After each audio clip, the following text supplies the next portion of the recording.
I Venkatrao గారు, శ్రీనివాసరెడ్డి గారు, శ్రీనివాసరావు గారు, వీళ్ళందరూ నాకు జర్నలిజంలో చాలా పెద్దలు. కింద కూడా చాలామంది నాకన్నా సీనియర్లు ఉన్నారు. కానీ వెంకట్రావు గారు తన శిష్యుడు అనే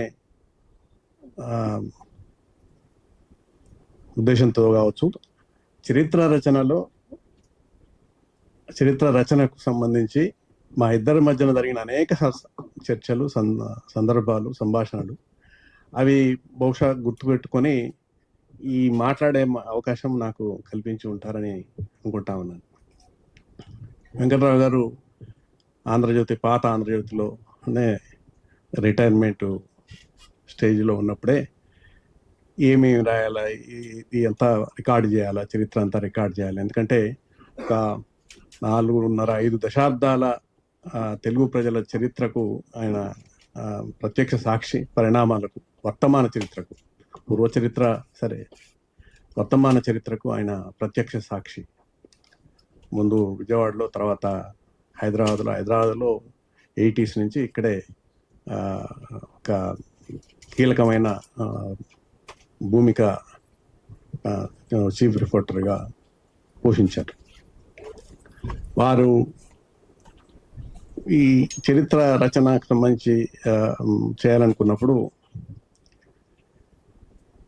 చాలాసార్లు ఈ సంశయం ఉండేది. ఈ ఉద్యమాలు, తెలంగాణ ఉద్యమం, అంతకుముందు జరిగిన 69, 71, తర్వాత మళ్ళీ ఉద్యమాలు, అందులో వివిధ వ్యక్తులు నిర్వహించిన పాత్ర మీద మనం కామెంట్ చేయగలమా లేదా, అసలు ఏమైనా చెప్పగలమా లేదా, చెబితే ఎట్లా రియాక్షన్ ఉంటుంది.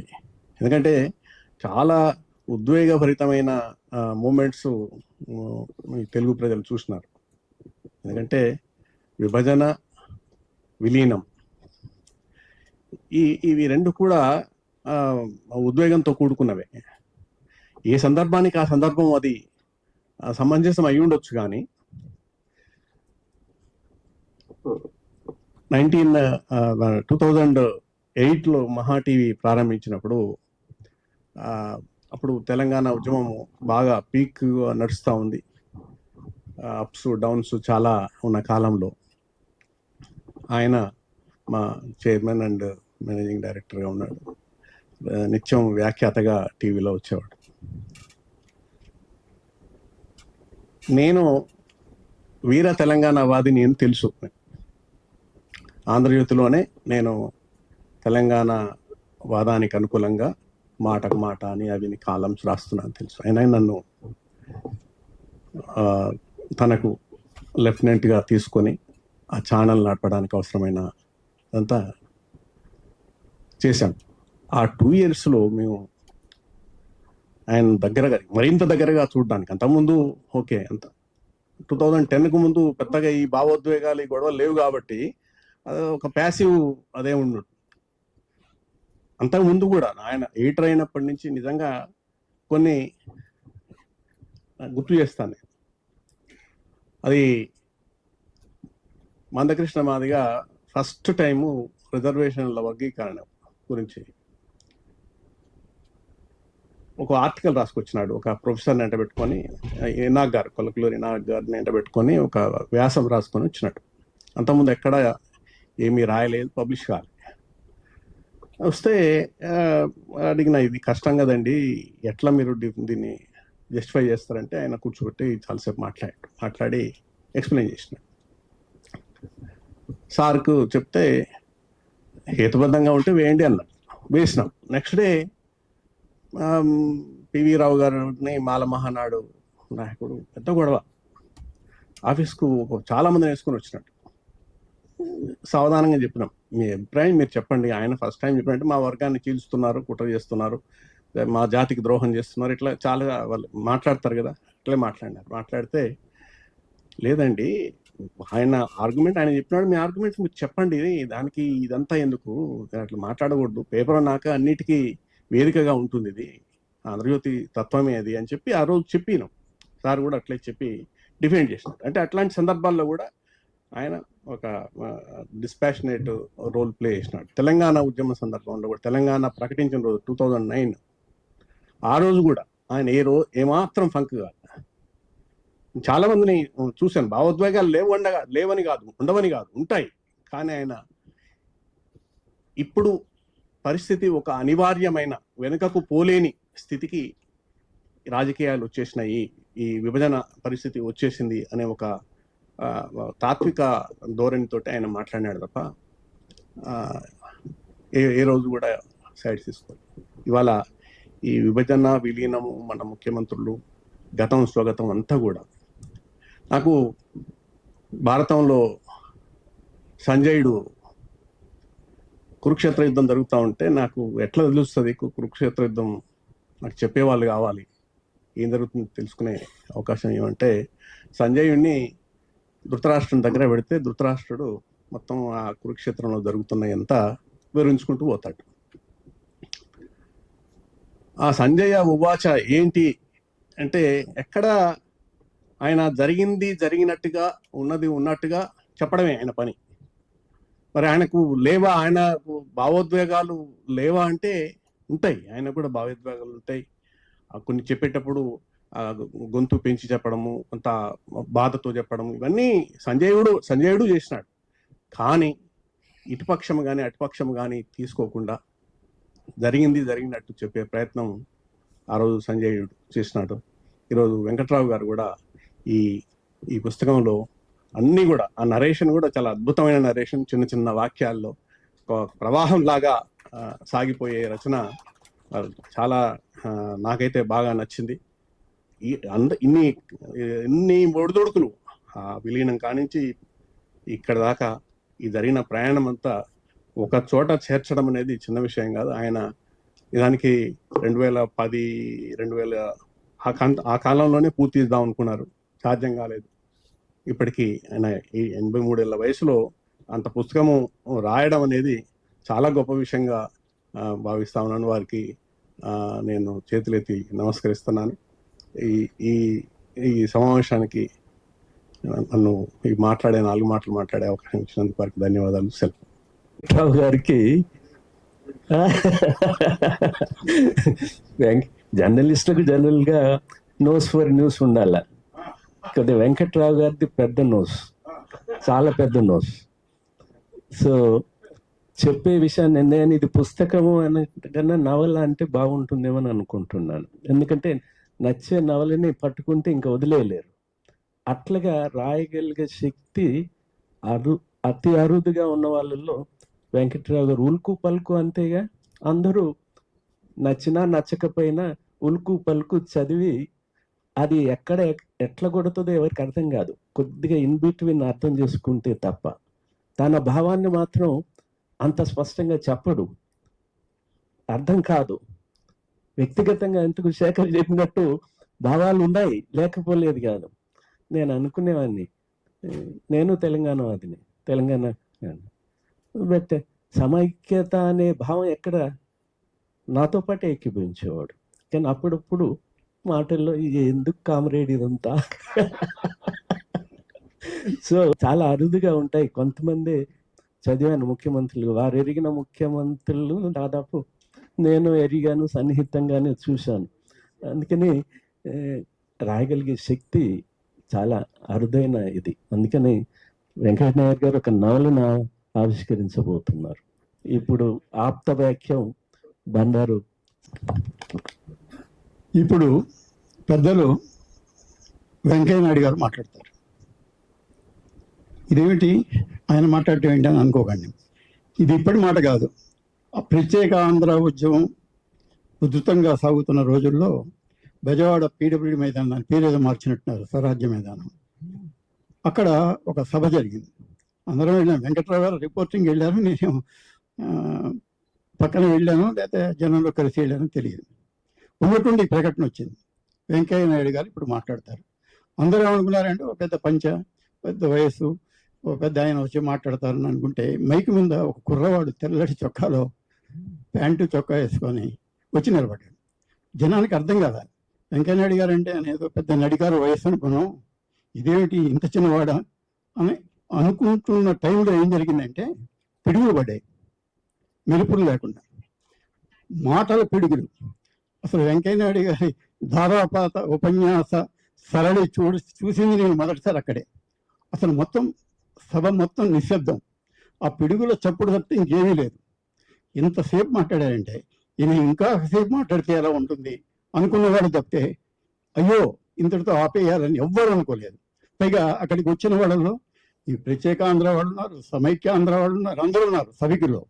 కానీ ఎవ్వరూ నోరెత్తి మాట్లాడలేదు. అంత అద్భుతమైనటువంటి ఆ రోజు చూశాను ప్రసంగ సరళి. వెంకయ్యనాయుడు గారంటే దానికి పెట్టింది పేరు, ఆయన ఒక ట్రేడ్ మార్క్ ఉపన్యాసాలకి. అది అప్పటి నుంచి ఆయన ఇప్పటి వరకు ఎక్కడ బీరుపనివ్వకుండా, ఆ పేరుకు మచ్చరానివ్వకుండా ఇంకా దాన్ని మంచిగా పెంచుకుంటూ పోయినారు తప్పితే ఎక్కడ తగలేదు.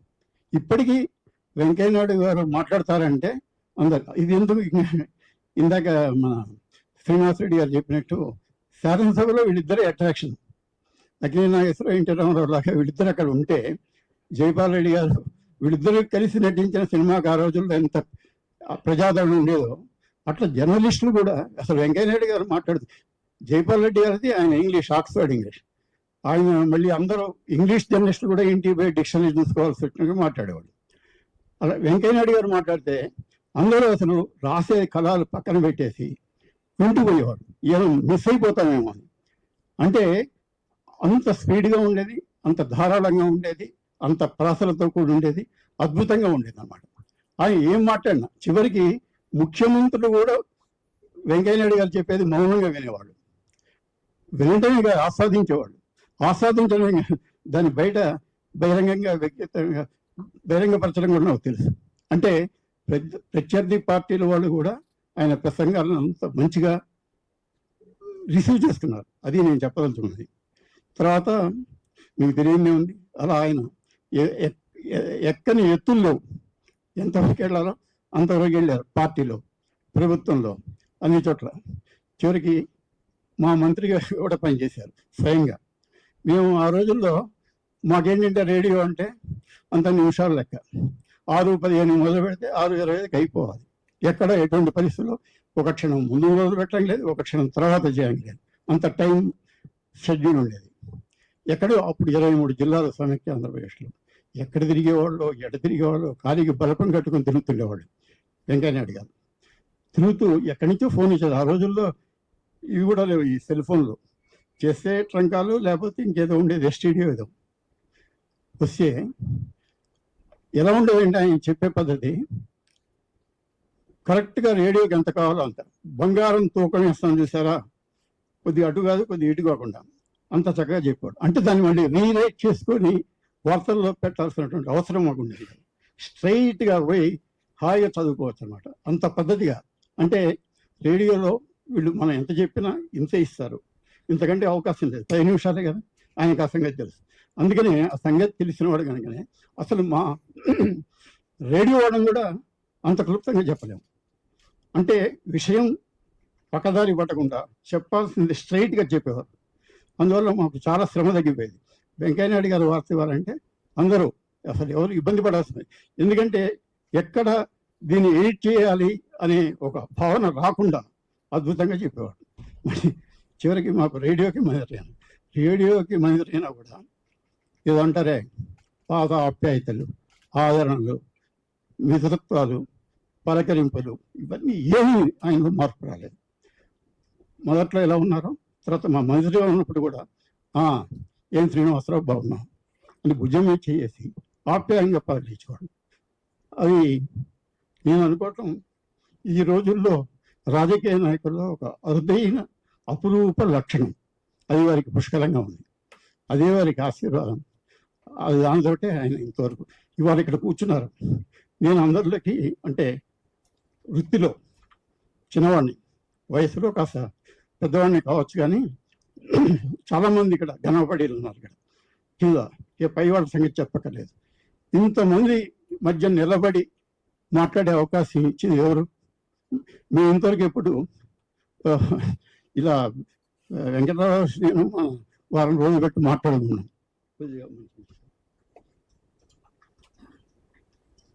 చూసారా, ఇదే ఉదాహరణ. మాట్లాడుతున్న చేత కదండి.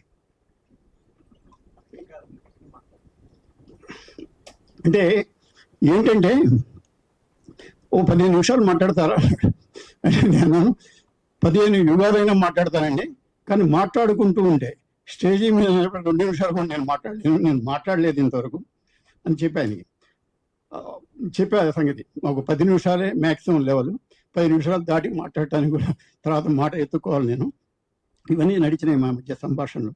ఇప్పుడు సరే, పరిచయ వాక్యాలు అని చెప్పారు కనుక, ఇక పరిచయం చేయాల్సిన వ్యక్తులు వేరు, పరిచయం చేయాల్సిన పుస్తకం అనేది వెంకట్రావు గారి పుస్తకం అంటే ఎవరికి తెలియదు, ఎలా ఉంటుందో అనేది కూడా చాలామంది, ఇంకా శేఖర్ రెడ్డి గారు చెప్పినట్టు నిష్పక్షపాతంగా అసలు ఎవరిని నొప్పించు. ఆ పేరు చూసి కొంతమంది కంగారు పడే అవకాశం ఉంది. ఆ టైటిల్ నేను కూడా అనుకున్నా, రాజకీయాలు ఈ వెనకటి రోజుల్లో 10 ఏళ్ల క్రితం 20 ఏళ్ల క్రితం రాజకీయాలు మాట్లాడాలంటే ధైర్యంగా మాట్లాడేవాడు. ఇవాళ ఎలా ఉందంటే ఒక మాట అటు పడకూడదు, ఒక మాట ఇటు పడకూడదు, అలా కత్తి మీద సాములాగా రాయగలగాలి, చెప్పగలగాలి. ఏమాత్రం తబావత్ వచ్చినా కూడా మన తలకు చుట్టుకుంటుంది. అలాంటి మీడియా ఇవాళ ఉంది. అంటే నేను మీడియాని నేను ప్రత్యేకంగా రాయి, అయితే ఒక కాలగమనం వస్తుంటాయి మార్పులు. ఒకప్పుడు ఆంధ్రపత్రి రోజుల నుంచి చూసాము, ఇప్పుడు ఇవన్నీ నడుస్తున్నది. దీంట్లో నేను ఏమి తప్పు ఒప్పులు పట్టలేదు, కానీ మాట్లాడే ముందు మాత్రం ఒళ్ళు జాగ్రత్తగా దగ్గర పెట్టుకుని మాట్లాడాల్సిన అవసరం అయితే ఉంది ఈ రోజుల్లో. అందుకే పుస్తకం గురించి తక్కువ మాట్లాడి వ్యక్తుల గురించి కాస్త 4 పరిచయాలు. ఎందుకంటే వెంకయ్యనాయుడు గారికి ఇంకా మాట్లాడుతున్నప్పుడు చెప్పారు, ఒకప్పుడు వయోధిక పాత్రికేయ సంఘం తరఫున పిలిస్తే నాకు ఎంత సంతోషం అనిపించింది. అందరూ పాతవాడు కనబడ్డారు, వాడని చూస్తున్నా కడుపు వెళ్ళిపోయిందన్న. ఇవాళ కూడా మా అందరికీ అలానే ఉంది. వెంకయ్యనాయుడు గారిని ఇక్కడ చూస్తున్నా, వెంకయ్యనాయుడు గారి ఈ సభలో వాడని చూస్తున్నా కూడా ఆయనకి అలానే ఫీల్ అవుతున్నారు. ఎందుకంటే ఇవన్నీ పాత పరిచయాలు. ఇవాళ నిజంగా చెప్పాలంటే వెంకట్రావు గారికి మేమందరం కృతజ్ఞతం. ఇంతమందిని ఒక చోట అసలు ఎవరూ ఎప్పుడు కలవరా, 15 ఏళ్ళైంది, 10 ఏళ్ళైంది, 20 ఏళ్ళైంది, అసలు ఒకరినొకరు కలుసుకుంటే సందర్భమే రావట్లేదు. ఈ మంచి అవకాశం కల్పించారు వెంకట్రావు గారు. ఏ వెంకట్రావు గారితో పరిచయం ఉంటారా, మళ్ళీ ఇంత వెనక్కి పోవాలంటే 1970, అంటే 30-25. అప్పుడు మీ ఇద్దరం లబిపేట బెజవాడ ఆంధ్రజ్యోతిలో పనిచేసేవాడు. వారు రిపోర్టరు, నేను సబ్ ఎడిటర్. వారి ఇల్లేమో వెంకటేశ్వర స్వామి స్ట్రీట్లో, మా ఇల్లేమో పశువుల ఆసుపత్రి సందులో. కృష్ణా జిల్లాకి అటుపక్క జిల్లాలకు కూడా ఆయనే ప్రతినిధి. ఆ రోజుల్లో ఇలా గల్లీ గల్లీకి కరస్పాండెంట్ ఉండే రోజులు కావు అవి. మొత్తం ఆయన మొత్తం భారం అంతా అయింది. ఎక్కడ ఏ వార్త మిస్ అయినా ఆయన్ని అడిగేవాడు. వచ్చి అప్పుడు నైట్ డ్యూటీ నేను ఏవికే ప్రసాద్ గారు ఇద్దరం కూర్చొని ఏదో మధ్యలో మాట్లాడుకుని ఉంటే ఈయన ఎంత సైలెంట్గా వచ్చేవారంటే, చూస్తున్నారు కదా ఆయన సంగతి, ఎంత నెమ్మది మనిషి. అలా వచ్చి కూర్చొని నా పక్కనే కూర్చొని రాసుకునేవాడు. ఇది చూస్తే కనబడి, ఇదేంటండి ఎప్పుడు వచ్చారంటే చాలాసేపు అయిందండి. అంటే ఎక్కడ ఒక ఆర్భాటం కానీ, అంత అణకువ మనిషి, అలా ఉండేదన్నమాట. ఆ రోజుల్లో తలుచుకుంటే ఇప్పుడు అమ్ము, ఆ మనిషితో నేను 5 ఏళ్ళు కలిసి పనిచేసింది, అంత పెద్ద ఆయన. ఇవన్నీ ఏంటంటే జీవితంలో చిత్రాలు. అలాంటి చిత్రాలే నాది కూడా, నా జీవితం కూడా అదే. నేను ఎక్కడ పుట్టానో, ఎక్కడ పెరిగానో, ఎట్లొచ్చానో అదంతా పక్కన పెడితే, పెద్ద పెద్ద వాళ్ళతోటి, గొప్ప గొప్ప వాళ్ళతోటి, మంచి మనసున్న వాళ్ళతోటి కలిసి మెలిసి పనిచేసే ఒక అదృష్టం నాకు దొరికింది. అదే కాకుండా ఇంకో పెద్దవారం ఇచ్చాడు ఆయన ఉన్నట్టుండి, వచ్చి మీరు మాట్లాడాలన్నా. నాకు చేతగానే ఒకటే, చేతగానే అడిగారు. ఏదైనా సరే ఏది మాట్లాడినా కుప్పిగంతులే కదా, అక్కడ కూర్చొని పెద్ద మనిషి ముందు మనం వేసేవన్నీ. కాబట్టి కాస్త జాగ్రత్తగా, ఇప్పుడు వెంకయ్యనాయుడు గారు మాట్లాడటం అంటే ఇవన్నీ నా కుప్పిగంతులే. మీరు కాసేపు భరించారు, చూశారు, ఆనందించారో లేదు తెలియదు. సంతోషం. నమస్కారం. నిజంగా వెంకట్రావు గారిది అనుకో, చాలా అనుకో. రాసే పద్ధతి నేను ఒక్క వెంగళరావు గారిని వదిలేసినట్టున్నాడు. వెంగళరావు గారిని వదిలేశారు. అందరి ముఖ్యమంత్రుల మీద ఏదో రకమైనటువంటి మక్కుమల్ గుడ్డ పెట్టి రాశారు. బట్ ఏ ముఖ్యమంత్రి ఆవేశం కానీ, ద్వేషం కానీ, వ్యతిరేకత కానీ రాసిన దాని మీద ఏదో ఒక సందర్భంలో మాట్లాడుతూ, వెంకట్రావు గారు మీరు అట్లా రాశారు, ఇవాళ ఏమనిపిస్తుంది అంటే, నేను మంచి చేశానా చెడు చేశానా అని అట్లాగా అడిగేవాళ్ళు తప్ప అందరి ముఖ్యమంత్రుల గురించి కొద్దిగా వెంకటరామరెడ్డి గారి మీద ఎక్కువ పడేది, భవనం వెంకటరామ మీద ఎక్కువ పడ్డాయి. అట్లాగే వెంకయ్య నాయుడు గారిని పుస్తకావిష్కరణ పిలిచే ముందు నేను అంతకుముందు చెప్పాను, అందరికీ తెలుసు. నాకైతే ఉపరాష్ట్రపతిగా ఉండి ఫోన్ చేసి కరోనా సమయంలో ఎట్లా ఉన్నావు శ్రీనివాస్ రెడ్డి, ఆరోగ్యం ఎలా ఉంది, చాలా మందికి చేసి ఉంటారు. తెలిసిన వాళ్ళందరికీ అట్లా పరామర్శించడం అనేది ఒక గొప్పతనం. మనుషుల్లో ఉన్న ఎంత ఎదిగినా కూడా ఒదిగి ఉండాలన్న భావనకి వెంకయ్య నాయుడు గారు ఇది. నా హైదరాబాద్ పరిచయం ఒక్కటి చెప్పి, జనసంఘము జనతా పార్టీలో విలీనమైంది. ఇక్కడ ఇన్ఛార్జిగా రామారావు గారిని పెట్టారు. రామారావు గారు తెలుసుగా, వి రామారావు గారిని. వీళ్ళ ఆఫీసు అఫ్జల్గంజ్లో ఇప్పుడు సిటీ, ఇదివరకు సిటీ బస్ స్టాండ్ ఉండేది, ఓ పాత బిల్డింగు, దానిపైన ఓ చిన్న రూము. పొద్దున్నే రామారావు గారు వచ్చి తలుపు తీసి కూర్చొని ఉండేవాడు. నేను నా భావాలు, నా పార్టీ వేరైనా నాకు మంచి మిత్రులు ఎక్కువ మంది వీరి పార్టీలోనే ఉన్నారు, ఎమ్మెల్సీలు కూడా. వెళ్ళేవాడిని, జనతా పార్టీ కదా అని రోజు వెళ్ళేవాడిని అక్కడికి. ఓ రోజు 9:30కి వెళ్ళగానే శ్రీనివాస్ రెడ్డి బ్రేక్ఫాస్ట్ చేసావంటే చేయలేదు అంటే, పూరి కింద నుంచి హోటల్ నుంచి పూరి తెప్పించాడు, ఆయన తెప్పించాడు, నేను తింటుంటే ఒక వ్యక్తి వచ్చాడు, కూర్చున్నాడు నార్మల్గా. కూర్చున్నంత ఈయన ఎవరో తెలుసా అన్నాడు. తెలియదు అన్నాను. ఈయన వెంకయ్య నాయుడు. అట్లాగా పరిచయం అయింది నాకు. ఆ రకంగా ఇవాళ వరకు వారిని దగ్గరగా చూసే అవకాశాలు లభించాయి. వారు ఇప్పుడు పుస్తకావిష్కరణ చేసి తర్వాత ముఖ్య అతిథిగా ప్రసంగం చేస్తారు. శ్రీ యనగంటి వెంకట్రావు గారు,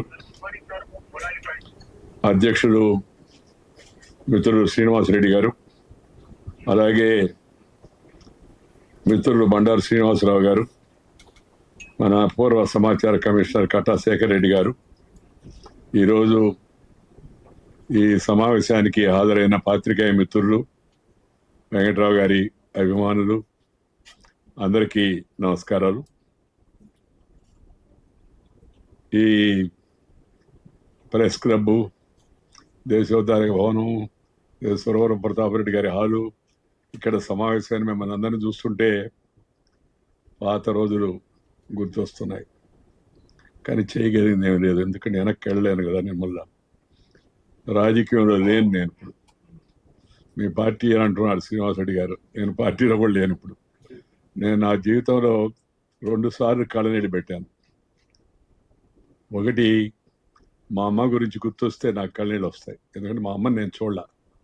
నా 13వ ఏట మా అమ్మని ఎత్తు పొడిస్తే కొమ్మి యువత నుంచి అవతలకు వచ్చి చనిపోయింది.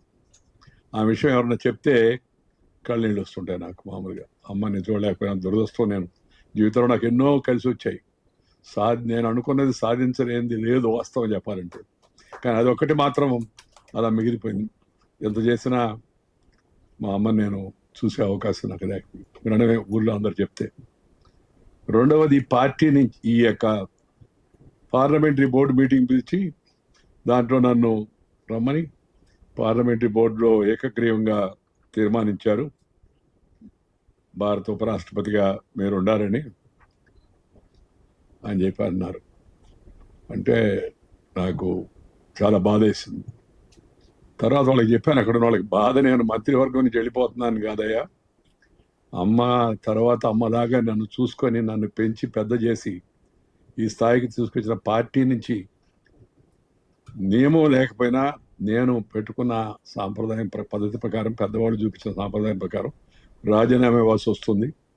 ఇప్పుడే రాజీనామా ఇస్తున్నాను పార్టీకి అన్నాను. అప్పటి నుంచి మళ్ళీ పార్టీ ఆఫీస్కి వెళ్ళా, నేను పార్టీ కార్యక్రమాల్లో పాల్గొనా.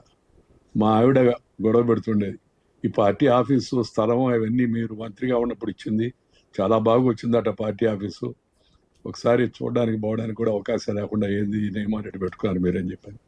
మరి అదే చెప్తున్నారు కదా, అందరూ చూసి వచ్చిన వాళ్ళందరూ చెప్తున్నారు కదా బాగుందని అని చెప్పాను. నేను అక్కడికి వెళ్ళే అవకాశం లేకుండా పోయింది.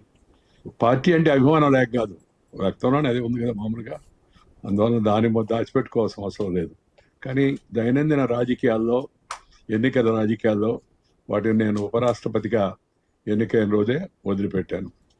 ఉపరాష్ట్రపతిగా దిగిపోయిన తర్వాత కూడా రాజకీయాల గురించి మాడకుండా ఉండలే, రాజకీయాలు మాడుతున్నాను, విషయాలు విశ్లేషించి చెప్తున్నాను. యువతరానికి కాస్త విషయాలు తెలవాలనే ఉద్దేశంతో అయిపోయింది. రిటైర్డ్ బట్ నాట్ టైర్డ్ అని చెప్పాను నేను. ఎవరు అడిగితే కూడా ఏం సార్ మాడుతూనే ఉన్నారంటే చెప్పాను, పదవి విరమణ చేశాను కానీ పెదవి విరమణ చేయలేదు, మాట్లాడుతూనే ఉంటాను ఆఖరి దాకా అని చెప్పాను. ఈ కాలేజీలు, యూనివర్సిటీలు, ఐఐటీలు, త్రిబుల్ ఐటీలు, అలాగే కల్చరల్ ప్రోగ్రామ్స్, వ్యవసాయం సంబంధించిన కార్యక్రమాలు వీటిలో పాల్గొంటూ ఉన్నాను. ఖాళీగా అసలు ఉండలేం కదా. ఇంత చురుగ్గా ఉండి ఖాళీగా ఉండాలంటే చాలా పెద్ద, అది ఒక రకమైన జీవహింస లాంటిది. కాబట్టి జనాన్ని కలుసుకుంటూ కార్యక్రమాల్లో పాల్గొన్నాను. ఇవాళ ఇక్కడికి రావడం, పెద్దలు పాత్రికేయ రంగంలో ఇవాళ మన ముందున్న వాళ్ళలో ప్రమాణంగా చెప్పుకోదగినట్టు ఉత్తమమైన వ్యక్తి, ఒక మంచి జర్నలిస్టు, అణుకువ మెలకువ. కేవలం అణుకువగా ఉంటే లాభం లేదు, మెలకువగా ఉండాలంటే జరుగుతున్న దాన్ని గమనిస్తూ జరుగుతున్న దాన్ని చెప్పగలిగి ఉండాలా, దానిపైన వ్యాఖ్యానించగలిగి ఉండాలి. ఆ మెలకువ ఉండకపోతే కేవలం అణుకువగా ఉంటే ఆ బ్రిటిష్ వాళ్ళు అన్నట్టుగా ఎవరు మోస్ట్ ఒబీడియంట్ అని, నేను ఆ పార్లమెంట్కి పోయిన తర్వాత తీసేశాను. మోస్ట్ ఒబీడియంట్ అని రాయకూడదు ఎవరికి ఒబీడియంట్. వాళ్ళు మాతో దేశాన్ని మనం దోచుకొని మనం దొరలుగా పరిపాలించారు కాబట్టి అది అలవాటు చేశారు మనకి. అంత చిన్న చిన్న మార్పులు కూడా అక్కడ రాజ్యసభలో పోయిన తర్వాత చేసిన మార్పుల్లో అదొకటి అట్లా రాయకూడదు అని చెప్పని. I beg to rise and place అనేవాళ్ళు. Begging is banned. బ్రిటిష్ వాళ్ళతో పోయిందయ్యా బెగ్గింగ్ అబాహండి అని కూడా చెప్పాను నేను. ఎందుకంటే అనవాళ్ళు ఐ రైజ్ టు ప్రజెంట్ అని చెప్పండి బాబు అని చెప్పాను. ఇలాంటి చిన్న చిన్న మార్పులు తీసుకురావడం కూడా జరిగింది. ఈరోజు ప్రస్తుత విషయానికి వస్తే, ఈ ఒక ఆసక్తికరమైన పుస్తకాన్ని ఆవిష్కరించే కార్యక్రమంలో పాల్గొంటున్నందుకు మనందరినీ, పాతవాళ్ళనందరినీ ముఖ్యంగా చూసి కాస్త సంతోషించే అవకాశం లభించినందుకు చాలా సంతోషంగా ఉంది. ఈ పుస్తకం ఆసక్తికరం అనడానికి 2 ప్రధాన కారణాలు ఉన్నాయి. ఒకటి, ఇందులో ఇటీవల కాలపు ఉమ్మడి రాష్ట్ర చరిత్ర, అలాగే రాజకీయాలు, వాటిని ప్రభావితం చేసినట్టు నాయకులు, ముఖ్యమంత్రులు, వాళ్ళ గురించి విశ్లేషణ. 2, ఈ పుస్తక రచయిత తలపండిన జర్నలిస్ట్ కావడం, అందులోనూ నిష్పాక్షికంగా తన వృత్తిని నిర్వహించే జర్నలిస్ట్ కావడం, అది చాలా ఆసక్తికరమైన విషయం, అందరం గర్వించదగిన విషయం కూడా. ఈ పుస్తక రచన ఒక మంచి ప్రయత్నం. ఇది తెలుగు రాష్ట్రాలు పరిపాలించిన ముఖ్యమంత్రుల గురించి, వారు ఎదిగిన తీరు గురించి, వారి శైలి గురించి, తాను పరిశీలించిన అంశాలను గురించి వెంకట్రావు గారు చాలా చక్కగా రాశారు. పుస్తకాన్ని అంతా నేను ఇప్పుడు విశ్లేషించడం, దాని లోపలికి లోతుగా పోయి చెప్పడం, ఎందుకంటే అందరూ మీరు చదవాలి. నేను ముందే చెప్పేసాను అనుకోండి, చాలా విషయాలు మీకు తెలిసిపోతాయి. అందుకని పుస్తకాన్ని చదవాలి అందరూ. ఈ పుస్తకం నవతరానికి ఒక విషయ దీపికలాగా మంచిగా వాళ్ళకి విషయాలు, men and matters, public leaders, మనల్ని పరిపాలించిన వాళ్ళు, వాళ్ళ యొక్క గుణగణాలు, వాళ్ళ యొక్క చేసిన పరిపాలనా విధానం, దాని తీరుతెన్నులు, వాటిని నిష్పాక్షికంగా వివరించి రాయడం అవుతుందో అది తెలుసుకునే తరానికి, నేటి తరానికి. ఎందుకంటే రాజకీయంలో పోయిన వెంటనే ఆటోమేటిక్గా అన్నీ రావు కదా, తెలుసుకోవాలి. నేను అసెంబ్లీకి ఎన్నికైనప్పుడు తెనేటి విశ్వనాథం గారు నాకు ఒక మాట చెప్పారు. నేను చదువుకున్నప్పుడు ఆయనతో పరిచయం అయింది మాకు, జయాంధ్ర ఉద్యమంలో కూడా. ఆయన చెప్పాడు, రోజు అసెంబ్లీకి పోవాలా, అలాగే అసెంబ్లీ ఖాళీ ఉన్నప్పుడు లైబ్రరీకి పోవాలని చెప్పాడు. లైబ్రరీకి దేనికి సార్ అన్న, తెలుసుకోవాలి కదా విషయాలు, చదువుకోవాలి. 1952 నుంచి ఇప్పటి వరకు ఏ సందర్భంలో ఎవరేం మాట్లాడారు చదువుకోవచ్చు, పుస్తకాలు, రాజ్యాంగ నిర్ణాయక సభల గురించి కూడా ఉంటాయని చెప్పి. అది నిజంగా నాకు ఎంతో ఉపకరించింది ఆ విధంగా చేయడం వల్ల. నాకు జీవితంలో బాగా ఉపకరించిన విషయం ఏంటంటే ఆయన మార్గదర్శనంలో ఇది. రెండవది, పాత్రికేయ మిత్రులతో పరిచయం. ఆ పరిచయమే కాకుండా తరచుగా సంభాషణ, విషయాలను తెలుసుకోవడం, దానివల్ల కూడా నేను ఎంతో అనుభవం సంపాదించగలిగాను. అనుభవం సంపాదించగలిగి కొంత పై స్థాయికి వెళ్ళి ప్రశంసలు వచ్చేందుకు అవకాశం కూడా లభించిందంటే ఇది కూడా ఒక ప్రధాన కారణం అని అనుకుంటున్నాను. మా మిత్రులు అరుణ్ జైట్లీ, సుష్మా స్వరాజ్ వాళ్ళు చాలా నాకన్నా బాగా తెలివైన వాళ్ళు. సెయింట్ స్టీఫెన్స్, శ్రీరామ్ కాలేజీ అలాంటి కాలేజీలో చదువుకున్న వాళ్ళు. నేనేమో వీధి బడిలో చదువుకున్నా, మామూలు కాలేజీకి పోయాను మామూలుగా. అయితే వాళ్ళనే వాళ్ళు ఎక్కడిది ఇదంతా, నీకు ఇదంతా ఎక్కడి నుంచి వచ్చింది అనుభవం అంటే నేను చెప్పాను, నేను జీవితాన్ని చదివాను, జీవితాలను చదివాను. దేశమంతా తిరిగి ప్రజలతో కలిసి ఉండడం, పర్యటన చేయడం, వాళ్ళని కలుసుకోవడం, ప్రజలను కలుసుకోవడం, పాత్రికేయ మిత్రులతో సంభాషించడం, తద్వారా నాకు వచ్చిన జ్ఞానం అవుతుందో అది ఎంతగానో ఉన్నత స్థాయికి పోవడానికి ఉపయోగపడిందని చెప్పని ఈ సందర్భంగా నేను మనవి చేస్తూ ఉన్నాను. ఈ సమకాలీన చరిత్ర ఈ పుస్తకంలో రాసిన సంఘటనలు కొన్ని జరిగినప్పుడు నేనున్నాను. నేను దగ్గర నుంచి చూసిన కొన్ని పరిణామాలు కూడా ఇందులో ఉన్నాయి. నా గురించి, మా మిత్రుడు జయపారెడ్డి గారి గురించి కూడా ఆ పుస్తకంలో 2 మాటలు రాశారు. మేము ఎందుకు ఆ పదవులకి దగ్గర కూడా చేరలేదు కానీ, బట్ ఏమనుకున్నారు పెద్దల రంగా గారు అలాగే లచ్చన్న గారు వాళ్ళిద్దరిని గురించి రాస్తూ మమ్మల్ని ఇద్దరిని గురించి కూడా కొద్దిగా సంక్షిప్తంగా రాశారు. ఈ పుస్తకం నేను ఇందాక చెప్పినట్టుగా వివరాలు జోలికి పోవడం నేను, ఎందుకంటే ఈ పుస్తకం మీరు అందరూ చదవాలి. అలాగే నేటి రాజకీయాల్లోకి వచ్చిన యువతరం కూడా దీన్ని చదవాలని చెప్పని నేను కోరుకుంటా ఉన్నాను.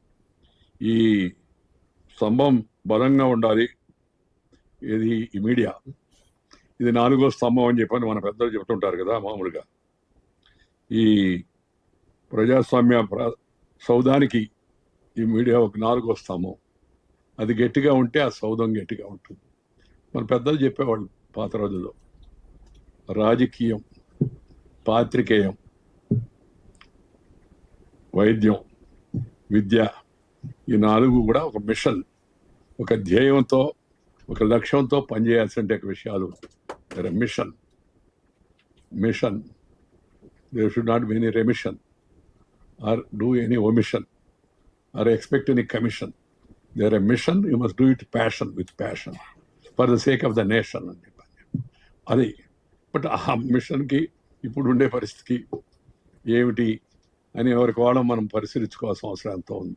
ఆయా రంగాల్లో పనిచేసే వాళ్ళు are we following the mission అనే సంగతి ఎవరికి వాళ్ళు ప్రశ్నించుకోవాల్సిన అవసరం నేడు చాలా ఎక్కువగా ఉంది.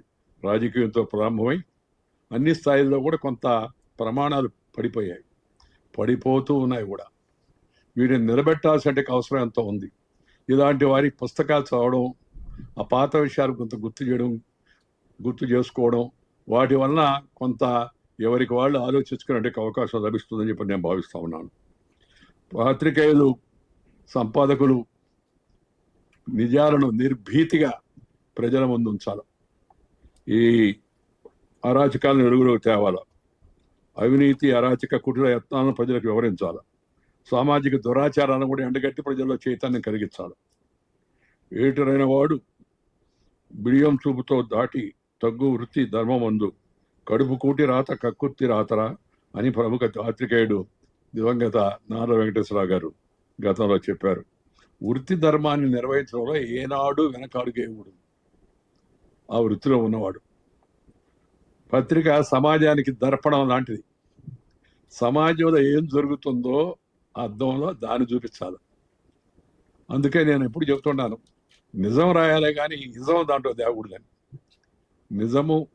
నిజముగా, వార్తను వార్తగా, జరిగిన దాన్ని జరిగినట్టుగా ప్రజల ముందు ఉంచాలా. జడ్జిమెంట్ వాళ్ళకు వదిలేయాల. అంటే భావాలు ఉండకూడదా పత్రికలకైనా అడిగాడే అన్నారు. తప్పనిసరిగా ఉండాలా. అందుకే కదా ఈ సంపాదకీయం దానికి వేరే పెట్టారు. దాని పక్కన కూడా మళ్ళీ కాలమ్స్ రాయమన్నారు.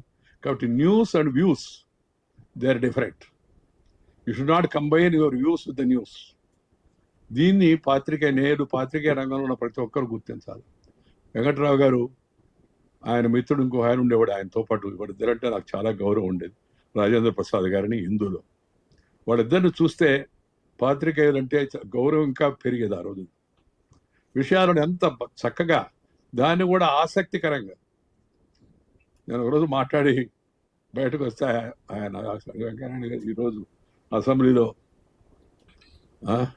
యతి ప్రాసలను ఉపయోగించి పుంఖాలుగా యతి ప్రాసలను ఉపయోగించి అస్త్రాలు సంధించి ప్రభుత్వాన్ని ఇరుకులో పెట్టే ప్రయత్నం చేశాడు. మాట చూడండి, యతి ప్రాస పుంఖాలుగా గుప్పించి, అంటే యుద్ధం సీనుని కదా ఆ సంజయుడు ఇందాక వివరిస్తున్నట్టుగా చెప్పారు కదా, అంటే ఆసక్తి కలిగించే పదాలు వాడగలగాలి. భాషలో కూడా పాత్రికేయులకు నైపుణ్యత ఉండాలి. ఆ భాష ఉందాగా ఉండేదై ఉండాలి. ఆ భాష సంస్కారానికి దర్పణం పట్టేదిగా ఉండాలి. ఈ విషయాన్ని కూడా నేటి పాత్రికేయులు, నేటి రాజకీయ నాయకులు ఈ భాష విషయంలో అందరూ ఒకసారి ఆత్మ పరిశీలన చేసుకోవాలి. ఏం మాట్లాడుతున్నారు, ఏంది పలుకుతున్నారు, అదేదో చాలా గొప్ప అనుకుంటున్నారు. దానికి కొన్ని ఛానల్స్, ఇప్పుడు కొత్తగా ఛానల్స్ పెట్టుకున్నారు ఎవరికి వాళ్ళు, అధికారం ఉంది పెట్టుకుని, దానికి మనం కాదని అనుకోండి. ఇప్పుడు అలాగే కొంతమంది సోషల్ మీడియా కాకుండా ఇప్పుడు ఇంకేదో యూట్యూబ్లో పెడుతూ ఉన్నారు, బయట వస్తున్నాయంత. ఆ మాటలు అసలు వినడానికే కాదు, సంస్కారం ఉన్న ఏ వ్యక్తి కూడా హర్షించడు. కానీ వాటిని అదేం చేస్తాం సార్, వాళ్ళు అన్నారు, ఆ విధంగాను అన్నారు. బూతులు మాట్లాడడం ఫ్యాషన్ అయిపోయింది. ఆ ఎలక్షన్ ముందు నన్ను ఎవరు అడిగారు, సార్ ఈ మీరు బూతులు మాడేవాళ్ళ గురించి విమర్శిస్తున్నారు, ఏం చేయాలి సార్ అని ఒక ఆమె అడిగింది నన్ను. ఏం చేసేది ఏముందమ్మా, మీ చేతిలో ఉందన్నా నేను. మా చేతిలో ఏముందా, వాడు జోలికి పోతే ఇంకేముందా, ఆడవాళ్ళని కూడా చూడరు అని అన్నది. లేదమ్మా మీ చేతిలోనే ఉందని. ఎలా సార్ అంది. ఏం లేదు, ఈ బూతులు మాడేవాళ్ళకి బూతులోనే సమాధానం చెప్పండి అన్న నేను. అంటే తిరిగి బూతులు మాడబడ్డారు. కాదమ్మా, ఆ బూత్లోకి వెళ్ళి నొక్కు, అకౌంట్ క్లోజు అని. సరిగ్గా అదే జరిగింది.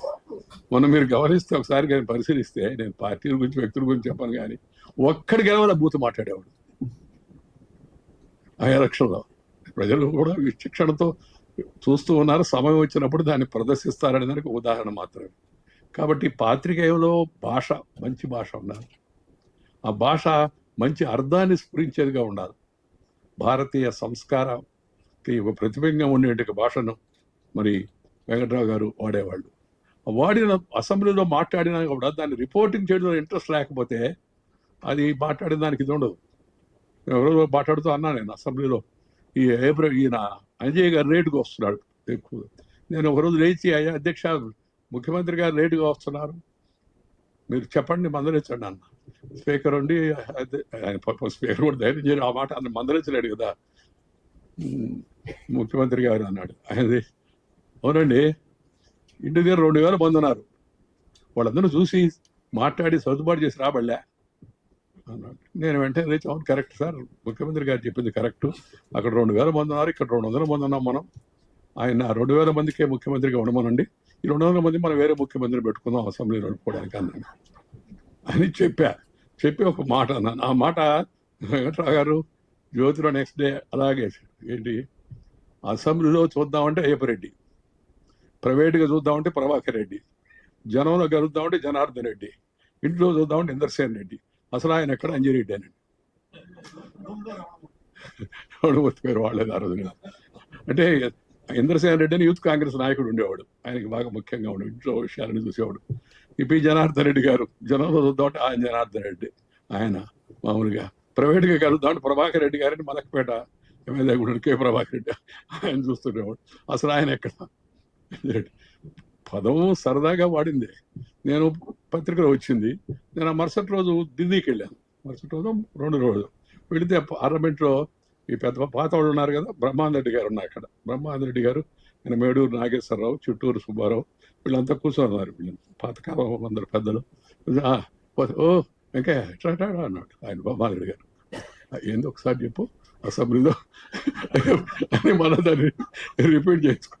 అంటే వార్త రాసే విధానం అవుతుందో, నువ్వు మాట్లాడమే కాదు, మాట్లాడిన దాన్ని సరిగా జనానికి చేర్చకపోతే అది దాని లక్ష్యం నెరవేరదు, దాని ప్రభావం ఎక్కువగా పడదు జనం మీద. దానికోసం ఉదాహరణ కోసం మాత్రం చెప్పాను నేను. ఈ జర్నలిజం ఒకప్పుడు నార్రవారు, కాశీనాథి నాగేశ్వరరావు గారు, ఇక్కడ గోరా శాస్త్రి గారు అద్భుతమైన సంపాదకీయాలు రాసేవాడు, అద్భుతమైన. అల్లారెడ్డి గారు వాళ్ళ తర్వాత వచ్చారు, వాళ్ళు కూడా బాగా చక్కగా రాసేవాళ్ళుగా. కానీ అద్భుతమైన ఆ ఎడిటోరియల్ చదివితే మనకి ఒక చక్కని మార్గదర్శనం మనకు లభించింది. తర్వాత వెంకట్రావు గారు ఎడిటర్ అయ్యారు. రాజేంద్ర ప్రసాద్ గారు ఎడిటర్ కాకపోయినా హిందూలో ఆ ఎడిటోరియల్ అంతా ఆయన వ్యక్తిత్వాన్ని, ఆయన వాటిని ప్రతిబింబించేదన్నమాట. అలాంటి మంచి వ్యక్తులు ఉండేవాళ్ళు. ఈ వెంకట్రావు గారు రాసే సంపాదకీయాలు చదువుదామని ఉలుకు పలుకు అవి ఎంతో అద్భుతంగా ఉండేవి, ఎంతో ఆసక్తికరంగా ఉండేవి, ఎంతో ఉపయుక్తంగా ఉండేవి. ఆసక్తికరంగా ఉండేవి కాదు, ఉపయుక్తంగా ఉండాలిగా మరి. అది ఎంతో ఉపయోగకరంగా ఉండేవి, ఉపయుక్తంగా. ఈ నేటి రాజకీయాల్లో కులం, అవినీతి, అహంకారం రాజ్యమేలుతున్నాయని విమర్శలు వస్తూ ఉన్నాయి. రాజకీయ నాయకుడు వాటిని దృష్టిలో పెట్టుకోవాల్సిన అవసరం ఎంతో ఉంది. నేను అందుకే ఇప్పుడు చెప్తుంటాను, character, calibre, capacity and conduct 4 C's ఉండాలి నాయకుడిని అని. అంటే మొన్న ఒక ఆయన అన్నాడు, 4 C's కదా సార్ ఇప్పుడు ఉండేది అన్నాడు. Character, calibre, capacity, conduct. అంటే కొత్త 4 C's వచ్చాయి సార్, మీకు తెలవదు అన్నాడు. ఏందయ్యా అన్న అంటే క్యాస్ట్, కమ్యూనిటీ, క్యాష్, క్రిమినాలిటీ. ఆ 4 C's వదిలి ఈ 4 C's వచ్చాయి, ఇవే ఇప్పుడు రాజ్యం వెళ్తున్నాయని చెప్పారు. అది మాత్రం కూడా మంచిది కాదు, మంచిది కాదు. కులం దగ్గర ఉండేది ఉంటుంది, దాని కాదు కదా. కుల అహంకారమో లేదా దురహంకారమో లేకపోతే కుల వివక్షతో అది ఉండకూడదు. రాజ్యాంగం కల్పించినంటే రిజర్వేషన్లు వాటిని మనం గౌరవించాలి. ఇందాక ఎవరు మాడుతూ చెప్పారు మందకృష్ణ మాదిగ సందర్భం కూడా. మందకృష్ణ మాదిగ మొదట నాకు ఒక అతను ఒకరోజు అసెంబ్లీలో మాట్లాడుతుంటే ఒక అతను సడన్గా పైన లాబీకి వచ్చి ఒక కాగితాలన్నీ విసిరేసాడు. అందరూ ఉలికి పడిపోయాం, ఏదో పైన నుంచి పడుతున్నాయని చూస్తే కాగితాలు వరుసగా పడుతుంది. వెంటనే స్పీకరు దేవి కనుక్కొని 7 రోజుల పాటు ఈ కాగితాలు వేసిన అతనికి శిక్ష విధించారు. సరే, నేను రాత్రికి ఇంటికి వెళ్ళిపోయిన తర్వాత రాత్రికి కాగితాలు ఏందని చదివా. ఏముంది దాంట్లో? డాక్టర్ మాధవరావు అని MBBS చదువుతున్నాడు అతను, తర్వాత డాక్టర్ అయ్యాడు. అతను దళిత వర్గానికి చెందినవాడు. అతను రాశాడు జనాభా ఎంత, దళితుల జనాభా ఎంత, దాంట్లో మాదిగల జనాభా ఎంత, 2 మాలల జనాభా ఎంత, ఉద్యోగాల్లో IASలో IPSలో వీళ్ళు ఎంతమంది ఉన్నారు, వాళ్ళు ఎంతమంది ఉన్నారు, డాక్టర్లు ఎంతమంది, ఇలా అన్ని రాసి అన్యాయం జరుగుతోంది, ఈ అన్యాయాన్ని తగ్గించే ప్రయత్నం చేయాల్సిన అవసరం ఉంది, అందుకని సబ్ రిజర్వేషన్ ఉండాలనేది అతని యొక్క ఆర్గ్యుమెంట్. నేను తర్వాత దాన్ని పూర్తిగా కూడా సపోర్ట్ చేసిన రాజకీయ నాయకుడు నేను ఒకడిని, TN సదాలక్ష్మి గారు. అంటే ఆమె ఆ వర్గానికి చెందిన ఆమె. నన్ను ఒకరోజు మాట్లాడుతుంటే అసెంబ్లీలో గొడవ చేశారు అందరూ. నేను ఒక ప్రశ్న వేశాను, ఇదే ఆ అబ్బాయి చెప్పిన దాని మీద ప్రశ్న వేశాను, ఎంతమంది ఉన్నారు అని. అంటే ఆ ప్రశ్నకు సమాధానం వస్తుంది చెప్పే లోపల వీళ్ళు లేచి, కొంతమంది ఎమ్మెల్యేలు లేచి గొడవ చేసి మమ్మల్ని అందరినీ విడగొడుతున్నాడు ఇతను వదిలే BJP RSS కులాల పేరుతో విడగొడుతున్నాడు అంతా కూడా అని చెప్పి చాలా గొడవ చేశారు. గొడవ చేస్తే నేనేం తగ్గదా, మొదటి నుంచి తగ్గే అలవాటు లేదు, నాకు అలవాటు రాదా చెప్పాను. నీకు ఎందుకు విడగొడుతున్నావు మిమ్మల్ని అని.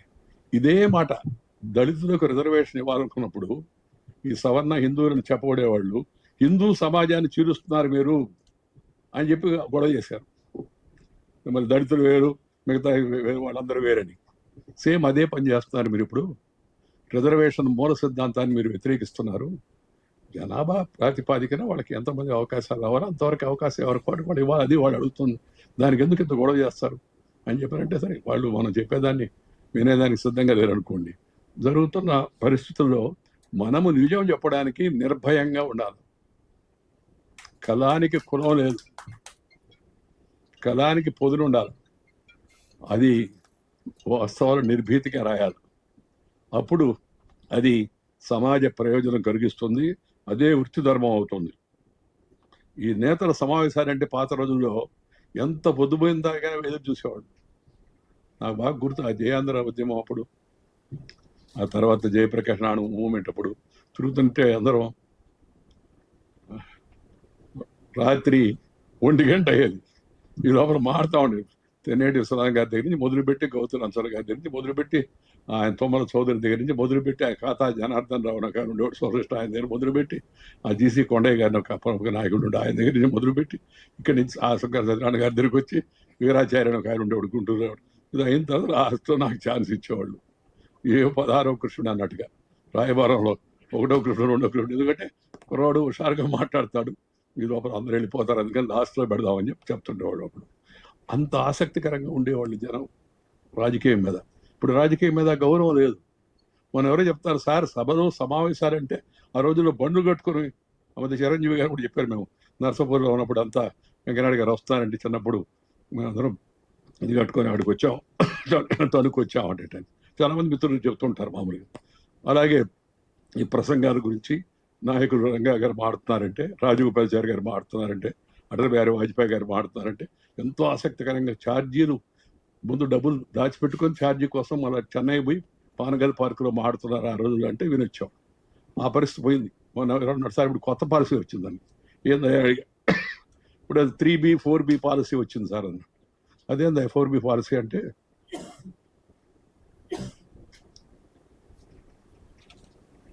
సార్ మీటింగ్ రావాలంటే ఇప్పుడు 4B ఉండాలి సార్ అంటే, ఏం 4B ఏందయ్యా అన్న, బస్, బత్తా, బాటిల్స్, బిర్యానీ, ఈ 4 ఇస్తే కానీ జనం రారు సార్. ఆ మధ్య వార్తలో కూడా చూసాం కదా మనం, మధ్యలో పట్టాలు తీసుకుని ఎవరు పడుకోళ్ళు వెళ్ళిపోతూ ఉన్నారు, వాళ్ళు ఆపడం కోసం పోలీసులు ప్రయత్నం చేస్తారంటే. ఇవన్నీ దర్పణం, రాజకీయ నాయకుల పట్ల విలువలు ఎంత తగ్గిపోయారు దానికి, ఆ విలువలు తగ్గిపోయారు దానికి దర్పణం. ఇలాంటి వాటిని పత్రికలు నిర్భీతిగా ఉన్నట్టుగా జనానికి తెలియజేయాలి. ఎందుకంటే జనానికి ఈ కమ్యూనికేషన్, సమాచారం, ఆ సమాచారం సరైనది ఉండాలి. నేను ఎప్పుడు చెప్తూ ఉంటాను, information with confirmation is more than an ammunition. Information with confirmation is more than an ammunition. అంతేగాని వార్తలు హెడ్డింగ్లు చూస్తాం, లోపల చూస్తే అదేం ఉండదు. ఇప్పుడు మీరు టీవీలో కూడా కొన్ని ఛానల్స్ వచ్చున్నాయి, ఆ హెడ్డింగ్ పెడతారు, లోపల చూస్తే అసలు దాని విషయం ఏమి ఉండదు. అట్రాక్ట్ చేయడానికి నిన్ను అన్నట్టుగా ఎవరికి వాళ్ళు సొంతంగా కూడా పెట్టుకుంటున్నారు కదా కొంతమంది, వేరే వాళ్ళు ఎట్లా చెప్పరు మన గురించి మనం చెప్పుకుందామని చెప్పి. ఈ జబ్బు ఎట్ట మొదలైందంటే రాజకీయ నాయకులే పత్రికలు పెట్టుకోవడం మొదలుపెట్టారు వాళ్ళ గురించి వాళ్ళు చెప్పుకోవడానికి, అవతల వాళ్ళ మీద దుమ్మెత్తిపోవడానికి. ఈ ట్రెండ్ కూడా మంచిది కాదు వాస్తవం చెప్పాలంటే. సిద్ధాంతపరమైన పార్టీలు వాళ్ళ పత్రికలు పెట్టుకుంటాయి, వాళ్ళ కార్యకర్తలకు మార్గదర్శనం కోసం దాన్ని పరిమితంగా చదివేవాళ్ళు చదువుతారు. కానీ మామూలుగా ఉన్న వాళ్ళు ఎవరుతున్నారో వాళ్ళు స్వేచ్ఛగా ప్రజాస్వామ్యం బతికి బట్టకట్టాలంటే, అర్థవంతంగా ప్రజాస్వామ్యం ఉండాలంటే నిష్పాక్షికంగా నిర్భీతిగా పనిచేసే పత్రికలు ఉండాలా. ఆ విధంగా పనిచేసే జర్నలిస్టులు ఉండాలి. వాళ్ళని ప్రజలు ఆదరించాలి. అలాంటి ఆదరించదగినట్టు యొక్క ప్రవర్తన ద్వారా మంచి ప్రమాణాలు నెలకొల్పి నిర్భీతిగా నిజాలు బయటకు చెప్పి అణకువగా ఉంటూనే మెలకువగా జరుగుతున్న విషయాలని మనల్ని మేలుకొల్పుతూ చక్కని రచన ద్వారా మార్గదర్శనం చేసిన యొక్క వెంకట్రావు గారిని నేను హృదయపూర్వకంగా అభినందిస్తున్నాను. ఈ ఈ పత్రికలు కూడా ఈ యొక్క మూల లక్ష్యం అవుతుందో దాన్ని గుర్తుపెట్టుకోవాల్సిన అవసరం ఎంత ఉంది. ఈ రాసే భాష అందాగా సంస్కారవంతంగా ఉండాలా. ఈ ప్రజాస్వామ్యంలో ఎవరి అభిప్రాయాలు తెలియజేయండి, కొంత భయపడాల్సిన అవసరం లేదు. ఇందాక శ్రీనివాసరావు గారు చెప్తారు ఒడి దగ్గర పెట్టుకోవాల్సి వస్తుందని, వాస్తవమే. కానీ ఎవరి వాళ్ళు దగ్గర పెట్టుకుంటే మంచిది, ఎప్పటికైనా కూడా అన్ని విధాలు మనకి మంచిగా ఉంటుంది. ఈ రాయడంలో కూడా కొంత గ్రామీణ విషయాల పట్ల పాత్రికేయులు ఎక్కువ దృష్టి పెట్టాలి. ఎందుకంటే వాళ్ళకి యాక్సెస్ లేదు. పట్టణాల్లో అంటే అన్నీ ఉన్నాయి. దేశంలో ఇప్పటికి కూడా 58% మంది వ్యవసాయం మీద ఆధారపడి ఉన్నారు, వ్యవసాయ సంబంధమైన వృత్తుల మీద ఆధారపడి ఉన్నారు.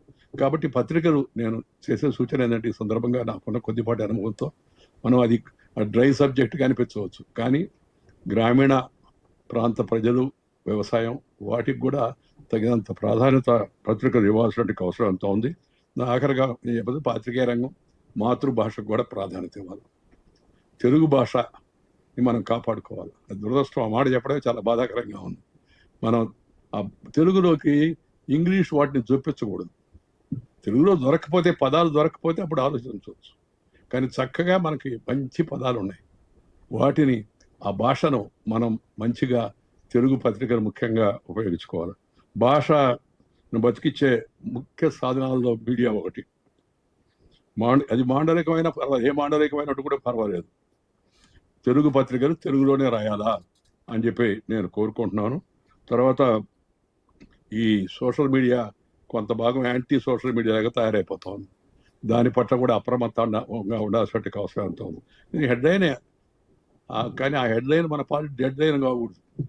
దురదృష్టం చాలా దగ్గర అదే అవుతుంటుంది. ఇది చూడగానే వెంటనే రియాక్ట్ అయిపోతాడు. అసలు అది దాంట్లో అది లేదు. ఈ ట్రెండ్ వీటిని మార్చే ప్రయత్నం ఎక్కడో దగ్గర మొదలు పెట్టకపోతే దీని పరిణామాలు విపరీతంగా ఉంటాయని చెప్పి నేను అనుకుంటున్నాను. ఈ వెంకట్రావు గారు మరి నాకు చిరకాల మిత్రులు, నేను అభిమానించే అంటే జర్నలిస్టులు ఒకరు, మృదుభాషి, విలువలతో కూడిన పాత్రికేయం చేసేవారు. వారు నాకన్నా కొద్దిగా సీనియరు, కానీ సమాంతరంగా ప్రయాణం సాగింది. వారు ఈ ప్రసంగాలను కవర్ చేసి దాంట్లో ఉండేంటికి అసలు నీ జనానికి తెలియజెప్పడంలో వారు సిద్ధహస్తులు. ఆ రోజుల్లో ఎంత నిష్పాక్షితంగా ఉండేవాళ్ళు. ఎన్ని ఒత్తిళ్ళు వచ్చినా తాను నమ్మిన విలువలు ఆయన ఏనాడు విడవలేదు. ఆయన పెన్ను ఎప్పుడు నిటారుగానే ఉంటుంది.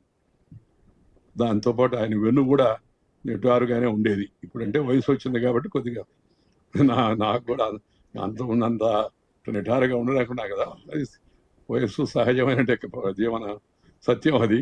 కానీ వారి పెన్ను నిటారుగా ఉండేది, వెన్ను నిటారుగా ఉండేది.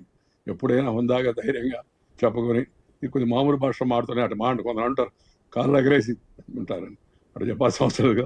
వెన్ను నిటారుగా ఉండే విధంగా వారు ఆ పాత్రికేయ వృత్తిని మరి వారు నిర్వహించారు. వారిని సందర్భంగా నేను అభినందిస్తున్నా. ఈ పుస్తకాన్ని యువతరం ముఖ్యంగా చదవాలని చెప్పి నేను కోరుకుంటున్నా. ఈ సమకాలీన రాజకీయ చరిత్ర తెలుసుకోవాలి మనం అంటే చదివితేనే పుస్తకం అర్థమవుతుంది. అందుకని పుస్తకంలో విషయాల్లోకి లోతుగా నేను వెళ్ళడం లేదు. ఇందాకే చెప్పాను. ఈరోజు తను రాసినట్టే ఆ పుస్తకానికి నన్ను పిలిచి మరి మీరు దాన్ని ఆవిష్కరిస్తే బాగుంటుందని కోరారు. నాకు సంతోషం, అందరిని కలవడానికి కూడా అవకాశం వచ్చింది. నాకన్నా ఇంకెవరైనా పెద్దవాళ్ళు ఉండి చూస్తే బాగుండేది. కానీ నా మీద ప్రేమతో అడిగారు. నేను వారి మీద నాకు ప్రేమ ఉంది కాబట్టి అడగగానే ఒప్పుకున్నాను.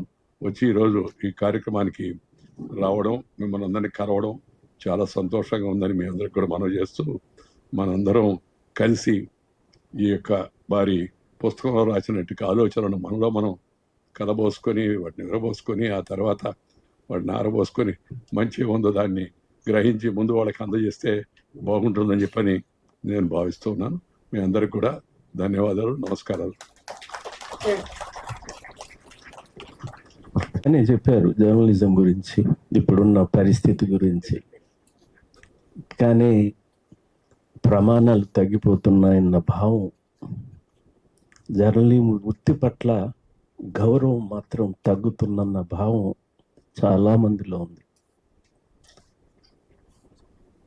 కాన్స్టిట్యూషన్, రాజ్యాంగంలోని 3 అంగాలు ఒక ఎత్తు, ప్రజల పక్షాన ఎడ్యుకేట్ చేయాల్సిన, ఇన్ఫార్మ్ చేయాల్సిన ఈ వృత్తి ప్రమాణాలు తగ్గితే చాలా ప్రమాదకరంగా ఉంటుందన్న భావన అందరిలో ఉంది. అది మీరు చెప్పిన మాటల్లో వాస్తవం ప్రతిబింబిస్తుంది. ఈ సందర్భంగా మీరు రాజేంద్ర ప్రసాద్ గారిని గుర్తు చేశారు. చాలామందికి తెలుసు ఆయన తనకున్న కుటుంబ విషయాలు సరే, తనకు వచ్చిన జబ్బును కూడా రెండో మిత్రుడికి, ఆ రోజుల్లో వెంకట్రావు గారు, మూడో వ్యక్తిగా నేను ఉంటే చెప్పేవారు. కానీ వెంకట్రావు గారు చెప్పేంత వరకు ఎవరికి చెప్పొద్దు అని చెప్పారట. కిడ్నీ వ్యాధితో బాధపడుతున్నప్పుడు వెంకయ్యనాయుడు గారు ఫోన్ చేశారు, ఏమన్నా సహాయం చేయాలన్నా అని చెప్పి. చంద్రబాబు నాయుడు గారు ఫోన్ చేశారు, ఏమన్నా సహాయం చేయాలన్నా అని చెప్పి. నేను, వీరు, అమరు ఆనాటి ముఖ్యమంత్రి దగ్గరికి వెళ్ళాం, రాజశేఖర రెడ్డి దగ్గరికి. నిజానికి రాజశేఖర రెడ్డి గారికి రాజేంద్ర ప్రసాద్ అంటే కొంత, ఈయన తెలుగుదేశం ఎన్టీ రామారావుకు అనుకూలంగా, కాంగ్రెస్కి వ్యతిరేకంగా అన్న భావన ఆయన స్ఫురించేది. కానీ చెప్పగానే స్పందించి స్పెషల్ రూమ్ ఇచ్చి ఒక ప్రత్యేక మిషన్ 3 మాసాల పాటు నీమ్స్లో పెట్టి డిశ్చార్జ్ చేస్తే ఇంటికి ఆ మిషన్ పంపించారు. దాదాపు 2-2.5 మాసాల పాటు ఆ మిషన్తో. మంచి మిత్రుడు, మంచి జర్నలిస్టు, అందరూ ఆదరించిన వ్యక్తి రాజేంద్ర ప్రసాద్ గారు. ఇక ఆఖరి విషయం, ఈ పుస్తకం పేరు పెట్టినప్పుడే నాకు అనుమానం వచ్చింది, ఎందుకు మాకు తగాదాలు పెడుతున్నారని. విలీనం, విభజన. వద్దు కామ్రేడ్, మీరు పుస్తకం చదవండి అన్నారు. చదివిన తర్వాత వెంకయ్య నాయుడు గారు చెప్పినట్లు ఇది రెఫరెన్స్ పుస్తకం. ముఖ్యమంత్రులు ఎప్పుడు వచ్చారు, ఎప్పుడు పోయారు, డిప్యూటీ ముఖ్యమంత్రులు ఎవరు, అపోజిషన్ లీడర్లు ఎవరు, డేట్లు, ఆ రకంగా భావాలు కూడా అంతగా తన భావాన్ని వెల్లడించకుండా అందరి భావాన్ని ప్రతిబింబించే రీతిలో ప్రయత్నం చేసిన వీరు అందరికీ ఉపయోగపడే పుస్తకం. విలీనం విభజన చూడగానే మళ్ళీ వెంకట్రావు గారు మాకు ఇక్కడే ఈ హాల్లో సమైక్యత కొరకు భావాన్ని వ్యక్తీకరించడానికి వస్తే దాడి చేసిన సందర్భాలు, మేము భావ పుట్టకన స్వేచ్ఛకి ఇది కేంద్రము అనుమతించాలని చెప్పి గట్టిగా నిలబడ్డాము. అందుకని మళ్ళీ ఇక్కడే మళ్ళీ ఏమైనా గొడవ చేపిస్తారా అనిపించింది. కానీ చదివిన తర్వాత ఈ పుస్తకము చరిత్రని, ఆ చరిత్రలో కూడా కాంట్రవర్సీస్ కావు, భావాలు ఎట్లా ఉన్నాయి ఏమిటి అని చెప్పి మళ్ళీ కేసీఆర్ని కూడా బాగానే పోటీగారు. ఉద్యమం ఇవన్నీ బాగా రాశారు. నన్ను ఇప్పుడు వెంకట్రావు గారిని మాట్లాడాల్సిందిగా కోరుతాను. నిశ్చయం ఉంది. అందుకని ఈ స్టేజ్ని ఈ నా వయసులో ఈ స్టేజ్లో అన్నా సరే ఇక్కడ ఒక సభ పెట్టాలి, ఈ పుస్తకావిష్కరణ ఇక్కడే జరగాలనే పట్టుదలతోటి నేను ఈ పుస్తక ఆవిష్కరణ ఈ సమావేశం పెట్టుకోవడం జరిగింది. శ్రీనివాసరెడ్డి గారు చెప్పినట్టుగా పరిస్థితులు కొంచెం గత 10-15 రోజులుగా కొంచెం జర్నలిస్టుల్లో కలకలం కనబడుతుంది. అందుకని కొంచెం హెసిటేట్ చేశాను. నేను యూట్యూబ్లో ఎక్కువ చూస్తున్నాం కదా, మెయిన్ స్ట్రీమ్లో కనపడుతుంది మనకి. బట్ రౌండ్ టేబుల్స్ ఇవన్నీ ఉండేటప్పటికి కొంచెం కంగారు పడ్డా. అప్పుడు కామ్రేడ్ని అడిగాను నేను, ఏమిటిది పెడితే ఏమైనా ఇబ్బంది వస్తుందా ఏమిటా అని. నేనైతే తెలిసి ఏమి రాయలేదు అని చెప్పాను. బట్ ఆయన చూశారు, దాన్ని పెడదాం, ప్రెస్ అకాడమీలో కానీ ఎక్కడైనా పెడతాం, చివరికి ఇదే పెట్టడం నాకు చాలా సంతోషం కలిగింది. వెంకయ్యనాయుడు గారిని ఇందుకోసం కొంచెం ఇబ్బంది పెట్టాల్సి వస్తుందేమో అని కొంచెం ఆలోచించాను. బట్ ఆయన మారు మాట్లాడకుండా ఒక్క ప్రశ్న కూడా వేయకుండా నేను చెప్పగానే ఎలాగ ఎండ్ వచ్చేద్దాం, 4 గంటల 4:30, 5 అంటే 5:30, 10:30 అంటే 10:30, 10 అంటే 10 వచ్చేసారు. So always it's a pleasure to listen to him. ఎక్కడున్నా సరే, బయట ఉన్నా సరే, మనం వెంకయ్యనాయుడు గారిలో నాకు గొప్ప నచ్చే గుణాలు ఏంటంటే, ఎంత పొజిషన్ ఉన్నా, ఎక్కడున్నా, ఏదున్నా మిత్రులను మాత్రం మర్చిపోడు. కోవిడ్ గురించి అందరికీ తెలుసు. ఇతర సందర్భాల్లో కూడా ఆయన స్నేహం అంటే స్నేహితులు అంటే స్నేహితులే, ఏ పదవులతో సంబంధం లేదు. అది ఒకటి గొప్ప విషయం ఆయనలో. రెండవది, ఉపరాష్ట్రపతి రాష్ట్రపతి ఏదోటి రాజ్యాంగపరమైన పదవుల్లో ఉన్న తర్వాత అందరూ కూడా సైలెంట్ అయిపోతారు, ఎక్కడ కనబడరు.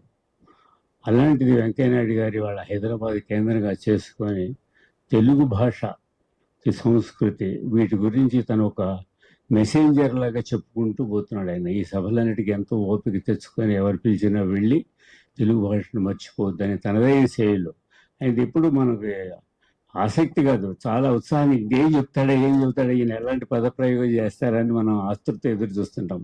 అంత అద్భుతమైనటువంటి ప్రసంగాలు, అంత అనర్గళమైన వ్యక్తి. నేను ఒకప్పుడు చెప్పాను, ఆయన అలుపెరుగని పయనము ఏమంటే ఆయన అనర్గళమైన ప్రసంగం అని ఇదివరకు ఆయన పుస్తకం కూడా ఒకటి ఉందన్నమాట. అట్లాంటి అద్భుతమైన మనకు ఆంధ్రప్రదేశ్ యొక్క అదృష్టం అనుకుంటా ఈ స్థితిలో అలాంటి వక్త మనకు ఉండటం అనేది. ఆ స్థాయిలో ఉండి కూడా ఆయన ఓపికగా చెప్తున్నాడు. చాలా మంచి సమాజానికి ఉపయోగమైన అవసరాలు ఇవి. అదేవి జర్నలిస్టులు కూడా. ఇక ఇంకేంటంటే, నా గురించి ఇంత మంచి మాటలు ఇంతసేపు వినటం ఇదే మొదటిసారి నాకు. నేను ఎప్పుడు ఇట్లాంటి విషయాలు వినలేదు. సో వెంకయ్యనాయుడు గారు అలాంటి ఉన్నతమైన స్థానాల్లో హిందీ నేర్చుకుని ఆయన ఊరు పల్లెటూళ్ళకి వెళ్ళి ఉపన్యాసాలు చేస్తానంటే నాకు నమ్ముద్దేది కదా మొదట్లో. నేను 40 ఏళ్ళు, 45 ఏళ్ళు, 50 ఏళ్ళు అవుతుంది హైదరాబాద్ వచ్చి. నాకు ఇంతవరకు ఒక్క ముక్క ఏదో 2-3 మాటలు తప్ప ఇంతవరకు హిందీ ఏం మాట్లాడలు రాదు. అదే అదే అదే అదే నాకు రాదు. అలాంటి వాడు ఆయన చేస్తున్నాడని అనుకునేవాడిని. ఆయన తెలుగు భాష కూడా అలాగే చేస్తున్నాడు. రాజకీయాలకి, స్నేహితులకి, అందరికి కూడా అదేగానే శ్రేయోభిలాషలాగా ఉన్నారు. సో ఆయన ఈ సమావేశానికి వచ్చి నాకు ఇంత సంతోషం కలిగించినందుకు వారికి చాలా ధన్యవాదాలు చెప్తున్నాను. తర్వాత కామిరెడ్డి శ్రీనివాస, కామిరెడ్డి అని పిలుస్తాను నేను ఉన్నప్పటికి కూడా. మొదటి నుంచి మేమిద్దరం పత్రికలు వేరైనా మొదటి నుంచి నాకు స్నేహం ఉంది ఆయనతోటి. విజయవాడలో ఉన్నప్పటి నుంచి స్నేహం ఉంది. సో ఇక హైదరాబాద్ వచ్చిన తర్వాత అది బాగా బలపడింది అనుకోండి. మేమిద్దరం కలిసి హౌసింగ్ సొసైటీలో కానీ జనరల్కి కానీ ఎప్పుడు కలుస్తుంటాం. మా ఫ్యామిలీ ఫ్రెండ్స్ మేము. సో ఈ ప్రెస్ అకాడమీ కానీ ఇక్కడ కానీ చేద్దాం అన్నప్పుడు నన్ను ప్రోత్సహించి ధైర్యం చెప్పి తీసుకొచ్చి ఇక్కడ పెట్టించారు. లేకపోతే నేను ధైర్యం లేకపోతే దశపల్లానో ఏదో ఆలోచించేవాడిని. దశపల్ల పెట్టాలని మా మిత్రులు గట్టిగా ట్రై చేశారు కూడా పెట్టిದ್ದಾರೆ. మా సిఆర్ నాయుడు గారు అది ఈ మధ్య కొండమెట్లు అనే ఒక అద్భుతమైన పుస్తకం ఆత్మకథ ఆవిష్కరించారు. అక్కడ వెంకయ్యనాయుడు గారు చేశారు. చాలా అద్భుతంగా జరిగింది. పుస్తకం కూడా ముహూర్త బలం ఏమో తెలియదు, వెంకయ్యనాయుడు గారి హస్తవయసు తెలియదు, కానీ చాలా బ్రహ్మాండమైన రాసినందుకు మీకు గొప్పతనంగా చేసినందుకు అనమాట. సో చాలా చాలా పాపులర్ అయింది. It's very good book. So ఆయన అదే అనుభవంతో అక్కడంటే వద్దండి, నేను జర్నలిస్టులు ఇక్కడే పెట్టాలి, జర్నలిస్టుల మధ్య పెట్టాలి, నేను కూడా ఈ మధ్య దూరం అయిపోయాను కాబట్టి అందరినీ ఒకసారి కలిసినట్టు చూసినట్టు ఉంటుందని ఉద్దేశంతో ఇది సెలెక్ట్ చేసుకున్నాను. దానికి తగ్గట్టు మీరందరూ కూడా వచ్చారు. సో శ్రీనివాసరెడ్డి గారికి ధన్యవాదాలు. ఆయన ఇటు యూనియన్ అటు ప్రెస్ అకాడమీ రెండు ఉన్నారు. All India is a leader to us. జర్నలిస్టులు మాకు ఎప్పుడు లీడర్ కూడా అంటుంటారు. సో ఆయనకి ధన్యవాదాలు. ఇక మన శ్రీనివాసరావు గారు నాకు ఏదైనా సహాధ్యాయి కాకపోయినా సహచరుడు. ఆంధ్రజ్యోతిలో మేము ఒకే స్థాయిలో డెస్క్ దగ్గర పనిచేశాము. తర్వాత నేను రిపోర్టర్ని అయ్యాను. ఆయన హైదరాబాద్ వచ్చాడు, నేను హైదరాబాద్ వచ్చాను. పర్వతాలరావు గారు నాకు చాలా అభిమానం కలిగిన వాడిని. ఆయన అంటే నాకు చాలా అభిమానం. అసిస్టెంట్ డైరెక్టర్ మీరంతా తెలిసే ఉంటారు. పర్వతాలరావు గారు అంటే చాలామంది దగ్గర ప్రెస్ సెక్రటరీగా చేశారు, ఇన్ఫర్మేషన్ డైరెక్టర్గా చేశారు. చాలా ఉత్తమమైన అధికారి ఆయన. సో ఆ కుటుంబం అందరితోటి నాకు సన్నిహితంగా వచ్చింది. మన సీతారామరావు గారు, రామచంద్రరావు గారు వాళ్ళందరితోటి. సో అలాగా అభిమానంతో శ్రీనివాసరావు గారు నేను చేశాను. ఆయన కూడా నా విషయాన్ని చూపించినటువంటి మంచి మాటలకి ఆయన కృతజ్ఞతలు చెప్తున్నా. శేఖర్ రెడ్డి నా కుడి భుజం. కేసీఆర్ 3 సార్లు ఫోన్ చేశారండి, చెప్పాలి ఇప్పుడు ఆ మాటని. కేసీఆర్ 3 సార్లు ఫోన్ చేశారు నాకు. ఏమండి ఏంటి శేఖర్ రెడ్డిని వదలరంటే, మీరు వదలండి అని. అంటే మహా టీవీలో ఉన్నప్పుడు అనమాట. ఆయన అసోసియేట్ డైరెక్టర్గా ఉండేవాడు. వర్చువల్గా ఆయన నడిపేవాడు, నేను పైన కూర్చొని ఉండేవాడిని. సో మీరు వదలరేంటండి అన్నాడు నమస్తే తెలంగాణ పెట్టినప్పుడు. అంటే లేదంటే నాకు కష్టంగా ఉంది, అతను లేకపోతే ఎలాగంటే నాకు is my associate, my right hand, నేను ఎట్లా వదులుతానండి, ఇబ్బందిగా ఉంటుంది, నేను ఇబ్బంది పడతానండి అని. లేదండి నేను మీకు ఏదో దానికి కాంపెన్సేట్ చేద్దాం, నేను వచ్చి 4 సార్లు ఇంటర్వ్యూ ఇస్తానండి, మీ ఛానల్కి ఎక్స్క్లూజివ్ ఇంటర్వ్యూ ఇస్తారండి అని చెప్తాడు. అదేం కాంపెన్సేషన్ అండి మరి నాకు అర్థం కాదంటే, లేదండి మీరు ప్లీజ్ అని బతిలాడండి ఆయన వర్చువల్లీ. అప్పుడు that is his association with me. Andhra Jyothi page ఇన్ఛార్జిగా ఉండేవాడు. తర్వాత మహా టీవీ వచ్చిన తర్వాత ఈ వాజ్ ఎవ్రీథింగ్. సో మాకు తెలంగాణ గురించి అన్నారు చూసారా, అప్పుడు ఎప్పుడు మేము టెన్షన్ పడలా. ఎవరి దాన్ని వాళ్ళు చేసుకుపోయాం, ఎవరేంటి చెప్పినా చేసుకుపోయాం, పట్టించుకోలేదు మేము. సో అట్లాంటి శేఖర్ రెడ్డి గారు మాకు కుటుంబ పరంగా కూడా బాగా తెలిసి పరిచయాలు ఉన్నాయి అప్పటి నుంచి ఇప్పటి నుంచి కూడా. ఆ పిలుపుని అందించి మీరందరూ వచ్చినందుకు, ఇక్కడ కూర్చొని ఆనందం ఇంతమంది కనబడుతున్నారు. నా మిత్రులు రామచంద్రమూర్తి గారు, మన శైలేష్ రెడ్డి ఎక్కడికున్నా ఇందాక చూసాను, ఎక్కడో కనపడ్డాడు. పాత మిత్రులంతా నాతో పనిచేసిన వాళ్ళు, జయప్రసాద్, ఉడయవర్లు, నాకన్నా సీనియర్ ఆంధ్రజ్యోతిలో హైదరాబాద్లో దామోదర్ సభ కూడా గుర్తొచ్చాడు ఈ మధ్య నాకు, చనిపోయాడు ఆయన. సో వీళ్ళందరూ